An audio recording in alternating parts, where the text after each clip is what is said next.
Olá, tudo bem com vocês? Hoje nós vamos falar sobre a colonização espanhola.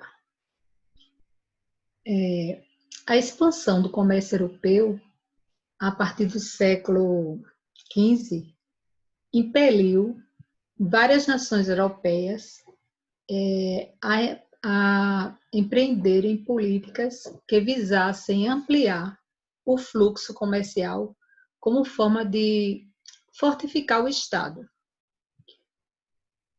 econômico das nascentes monarquias nacionais. Nesse contexto, a Espanha alcança um estrondoso passo ao anunciar a existência de um novo continente a oeste. Nesse momento, o novo mundo desperta a curiosidade e a ambição, que concretizaria a colonização dessas novas terras. A conquista da América foi um dos maiores empreendimentos realizados pela Espanha em sua história.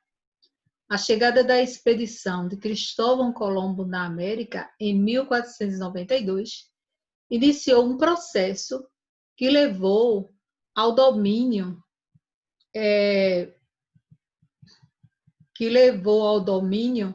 dos povos indígenas e foi o auge de um longo processo de exploração do Atlântico durante todo o século XV.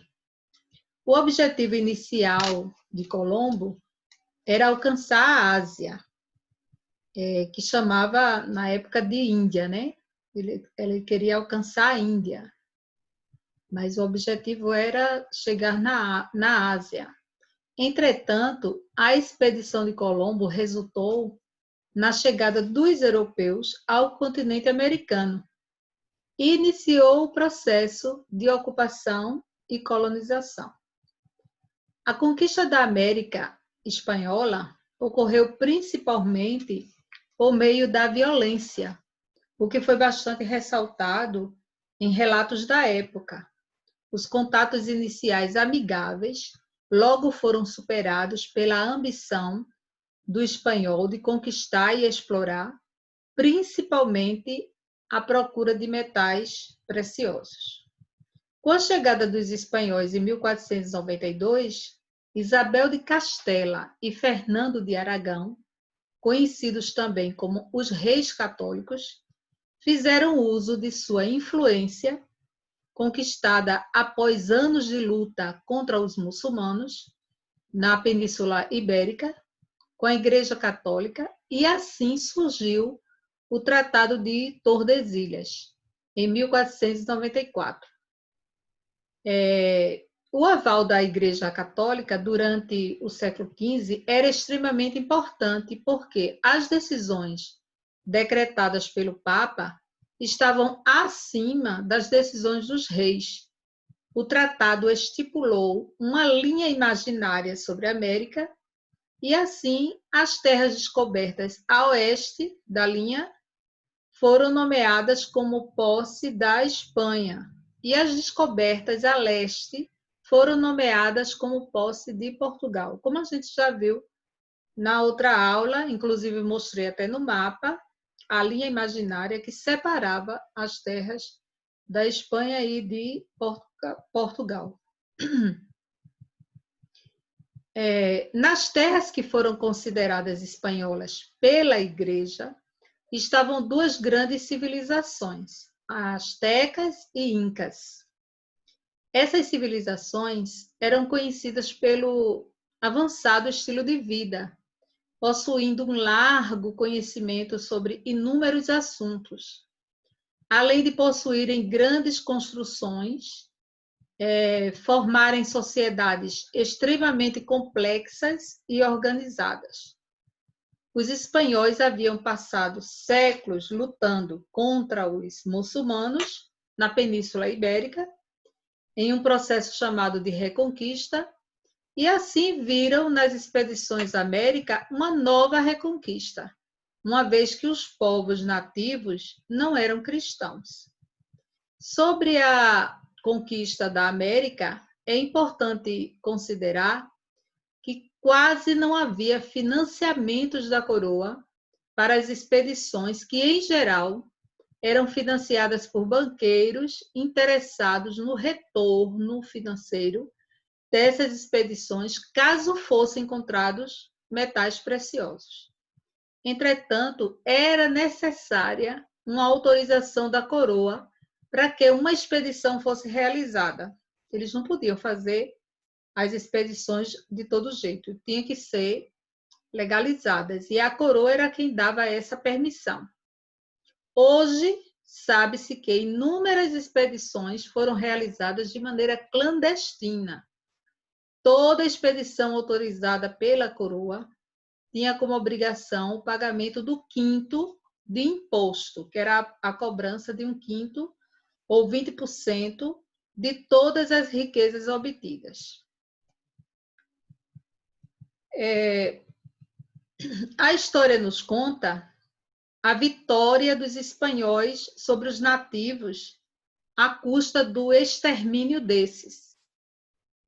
Na maioria dos casos, os espanhóis lutavam em cenários extremamente adversos, pois estavam em números consideravelmente inferior ao dos nativos. Apesar disso, existiam motivos que ajudam a entender a vitória dos espanhóis. O contato dos nativos com doenças trazida pelos europeus foi mortal. A varíola, principalmente, dizimou vilas e tribos inteiras de maneira epidêmica e fulminante. Superioridade de armas. As armas utilizadas pelos espanhóis eram notadamente superiores, pois as armaduras de metal dos espanhóis garantiam importante proteção, além do uso de espadas, bestas, alcarpuzes, etc. E também as alianças, né? A conquista dos incas e astecas só foi possível porque inúmeros outros povos conquistados por incas e astecas aliaram-se aos espanhóis na esperança de se libertarem dos seus algozes.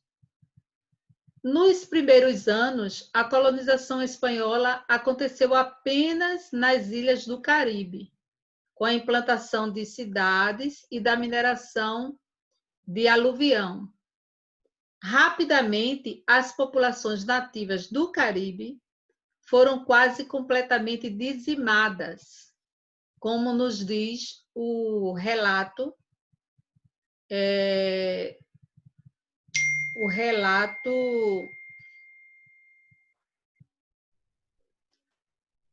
de Bartolomé de Las Casas, e que está escrito no livro O Paraíso Destruído, a sangrenta história da conquista da América Espanhola.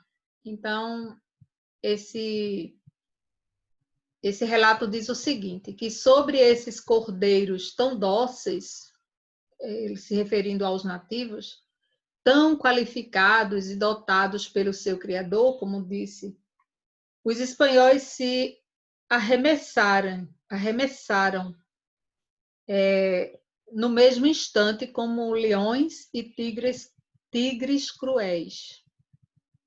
Há muito tempo, esfaimados de 40 anos para cá, e ainda hoje em dia, outra coisa não fazem ali senão despedaçar, matar, afligir, atormentar e destruir esse povo por estranhas crueldades.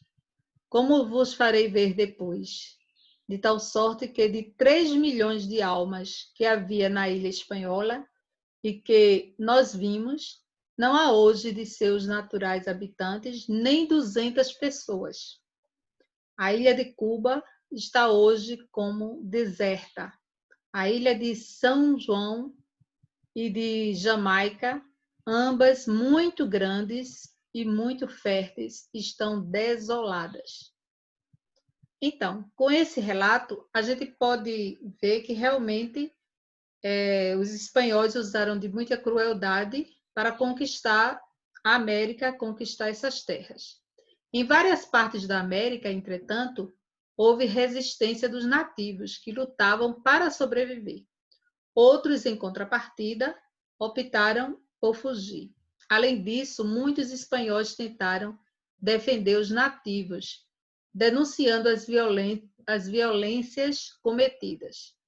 O bispo Frei Bartolomé de Las Casas, que foi o maior nome da defesa dos índios contra a violência espanhola, foi quem fez esse relato, né, mostrando da crueldade que acontecia naquele momento. Então, mesmo assim, a mortalidade foi gigantesca e estimava-se que cerca de 80% da população nativa original tenha morrido durante o século da conquista espanhola.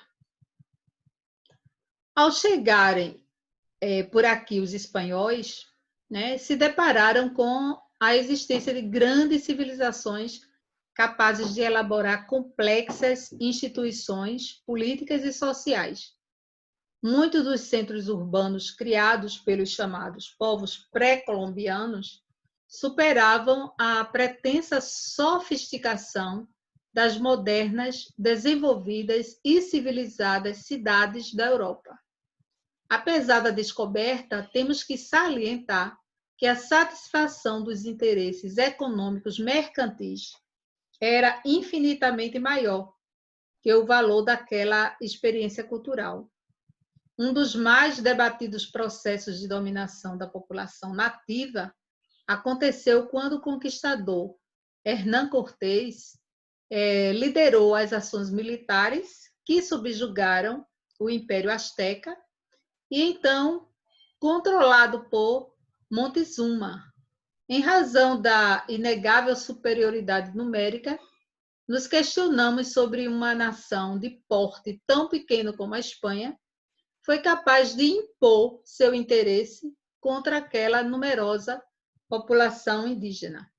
Para explicarmos essa questão, devemos avaliar uma série de fatores inerentes a essa terrível e violenta experiência que marca o passado americano.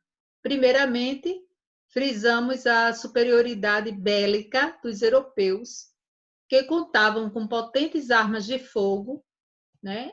Eles tinham as armas, né? Eles podiam usar essas armas e atordoavam os nativos que se depararam com a inédita imagem de homens montados em cavalos, coisas que eles não conheciam, né? Ao mesmo tempo, o próprio contato com os europeus abriu caminho para a instalação de epidemias que matavam as populações nativas em poucos dias. Enquanto o confronto e a doença funcionavam como importantes meios de dominação, devemos também dar a devida importância a outra estratégia espanhola. Em alguns casos, os espanhóis instigavam o acirramento das rivalidades entre duas tribos locais. E dessa forma, depois dos nativos se desgastarem em conflitos, a dominação hispânica agia para controlar as tribos em questão. Depois da conquista, os colonizadores tomaram as devidas providências para assegurar os novos territórios e, no menor espaço de tempo, viabilizar a exploração